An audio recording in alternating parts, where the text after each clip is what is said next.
یہ ذکر پہلے آ چکا ہے کہ لوط علیہ السلام سیدنا ابراہیم علیہ السلام کے بھتیجے تھے۔ سیدنا لوط علیہ السلام کے باپ کا نام ہاران تھا، جو تارخ یعنی آزر کے بیٹے تھے۔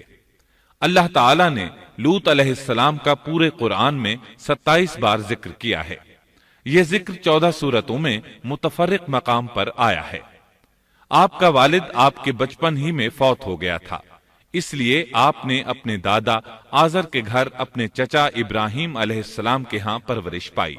یہی وجہ ہے کہ ابراہیم علیہ السلام کو ان سے بے حد محبت تھی۔